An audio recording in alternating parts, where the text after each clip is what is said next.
Hey, Scott, I hope you're going well, mate. I guess firstly, just your initial thoughts on that one.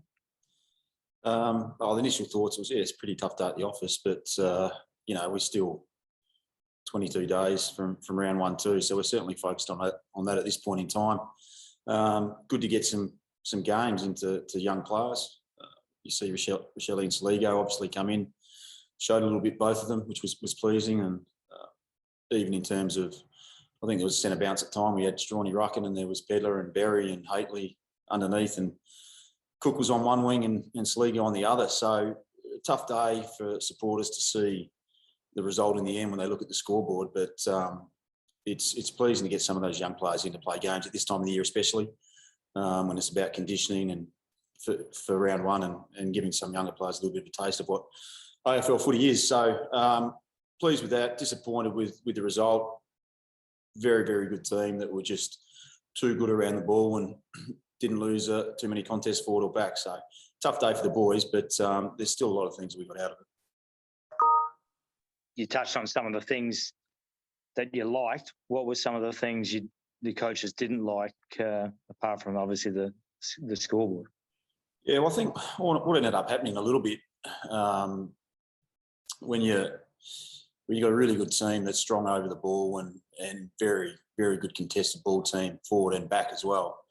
But as soon as you start losing a little bit in that area, there was probably a little bit of hesitancy between players, between lines. So it's one of those things we spoke about after the game. If we can't be clean over the ball or can't hold tackles at times, and then go to another step again when you give too many free kicks away, there's a little bit of doubt that runs through players' head, especially when they're not experienced and they haven't played too much collective footy with one another. In terms of what we've done pre-season, that's a complete outlier. We've actually been training very well. Things have been very solid back at AAMI Stadium. But at the same time, when you probably lose, like 6 to 8 players that didn't play today, that if we're under Vic protocols and guidelines for COVID, we would have had them available today. But we're a little bit different in SA, and that probably just puts a little bit too much pressure in the end on too many younger and inexperienced players. But we're looking at results now when you look at that. But in terms of moving forward and their individual development and giving them an understanding of what the next level is, when you come up against the team that's been top 4 for the last 3 years, it's a good not wake-up call, but it's good for those younger players and less experienced players to play against the best players and see the level that they're consistently playing at for 4 quarters. How much do you put the result down to the absence of your Dudays and Sloans and some of those real top-end, Dawson, obviously, Miller, Walker, Seedsman, there's quite a few at that top end. How much do you put that sort of result down to having those absences? Well, not the result necessarily, but there's obviously a difference when you've got senior players playing compared to more of a younger team. I think today someone said afterwards we had 5 over 50 games, so that does make a difference. But we're focused on round 1 as well, so people have to remember that. When I said we're 22 days out from round 1, this is from a supporter's point of view and a public perception point of view.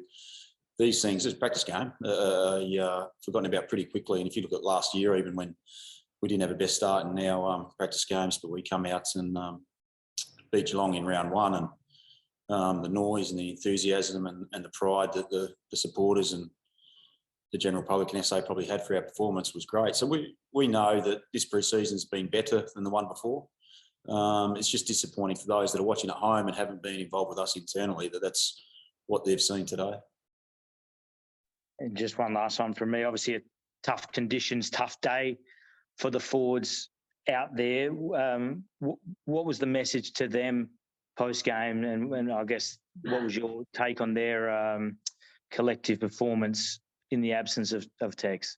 Yeah, we didn't specify the forwards. We just had a very quick chat for only probably 3 to 4 minutes at that stage. I'm not sure if you know, but we had to get out of that room within 30 minutes post-game. So it's pretty awkward by the time the boys get in there and get a bit of, they rehydrate or a bit of food or ice up. We didn't have too much opportunity. So we've got plenty of time to go through that early next week. We'll speak as a collective more so than specifically Lions. So I just thought what I said earlier with the contest around the ball, we were just outplayed in that area. And I think forward and backs as well, when we had opportunity to make an impact, we couldn't quite beat the better opponent on the day. So it was that basically gave us the result that we had. No worries. Happy to throw it around. Yep. Theo at 7. Thanks, Reece. Hey, Scott.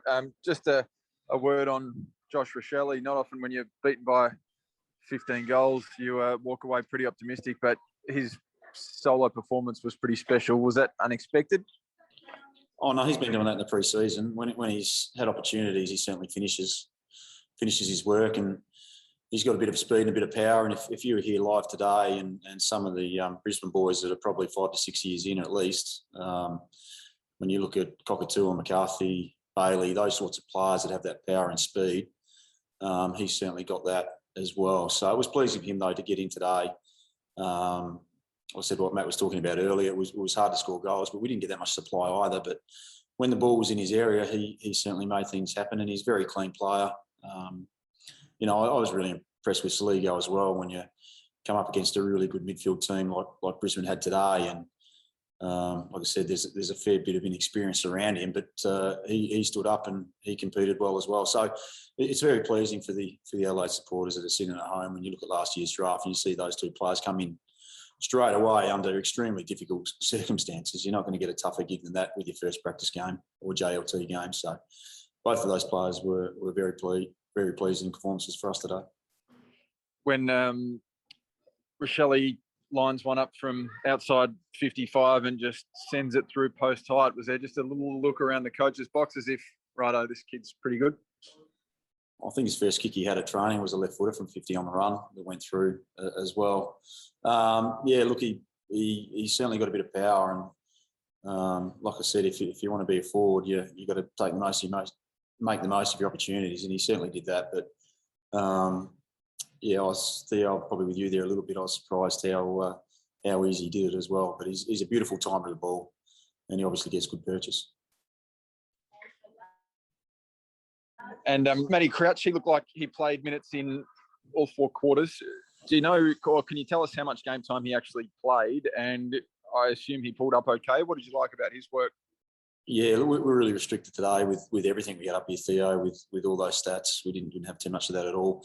No, with Matty, once again, it's 22 days to round 1. So the amount of footy that he's missed over the last 2 years, we were certainly going to look after him today.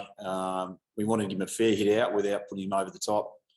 But 8-day turnaround now to Port next week, and I'd say the week after we'll be training pretty aggressively and pretty hard in preparation for round 1. But it was pleasing that he got through the game, pulled up well at this stage, felt okay, because he's obviously with what's happened to him over the last few years, he's coming from a fair way back in terms of match game conditioning. So that was pleasing.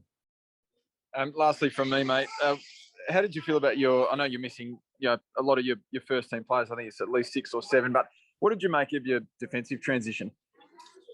In which bit, Theo? Which could you, like in terms of what? Just the way Brisbane were able to sort of catch you on the bounce. It's probably the one thing that cost you a little bit last year with your young players was how to get back and defend in transition. How did you feel they handled that today?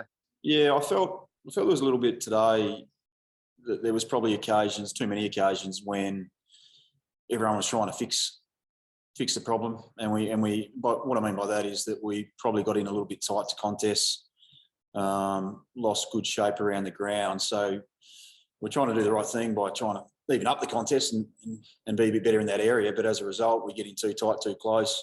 They win it or they get a free kick, and bang, they already had the outside balance on us. So that's one thing that we noticed up here a fair bit today, and it was it's not something that I didn't think we were that consistent in terms of that last year, but it was really obvious today a few times there where blokes are trying to do the right thing, players are trying to do the right thing and fix a certain problem, but in the end we were holding hands a lot and gave Brisbane a fair bit of ownership around the ground.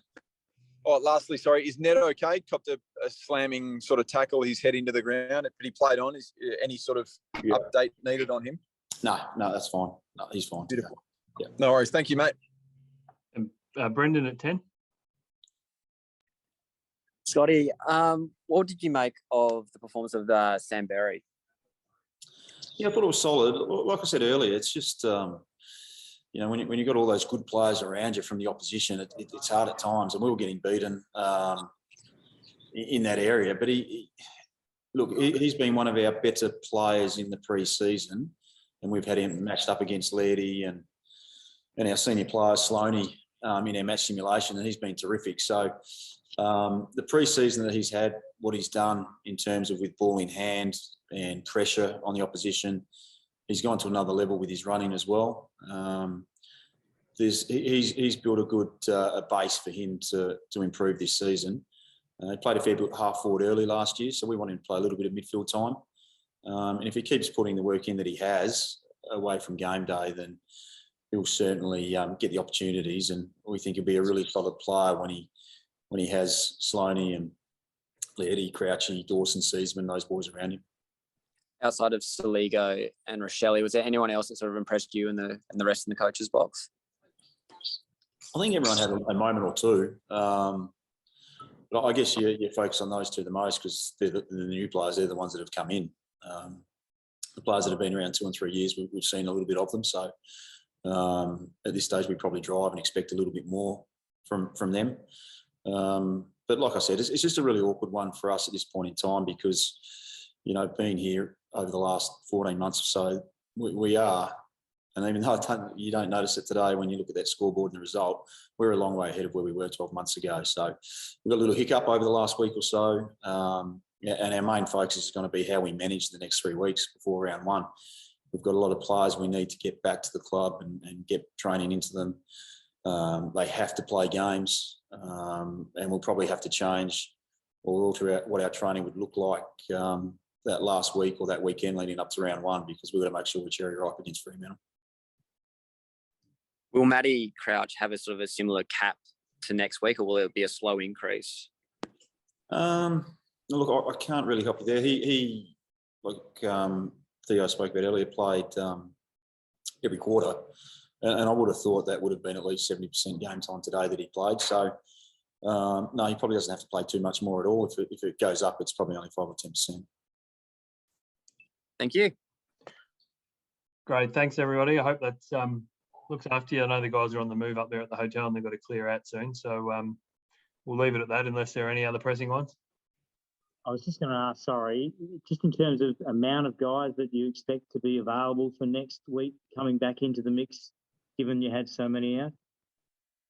It's a really hard one at the moment because we need to see how they pull up. It's not just when they're due to return. It's there's some that got knocked around for 3 or 4 days, only a couple. Others that have had no symptoms at all. So we won't really know till they get back out there and train and have a look at them and see how they're going. So at this point in time, I think by Monday, we just about got everyone back. Certainly, like tomorrow, there'll be boys that are out, a fair few of them that will be training pretty hard. That's why, like I said earlier, it's frustrating a little bit with our protocols at the moment because we're really 11 days with COVID. When you look at 11:59 p.m. on our 10th day, it's 11 days and the Victorian clubs are 7. So we're actually a couple of training sessions behind for these boys compared to the eastern states. So we just have to deal with that. We do what we do. COVID throws everything at everyone and it's not fair. So we just got to make sure that, one, we look after their health, that they're going okay. But two, it'd be great if we could get quite a few of those blokes playing against Port on Saturday. But there may be restrictions that we put on them as well, which, just like I said earlier, it means that week after, we've got to make sure we're getting everything right before round one, that they're getting that conditioning in. And sorry, last one. Theo asked about McHenry, but just in general, were there any injuries that you were aware of from you guys? I'm aware of. We put a few boys on ice, just the stock standard you get this time of year, a few knocks, a bit of cramp, a bit tight. So we just put them out without making sure we didn't risk anything. So I would expect everyone to be available next week.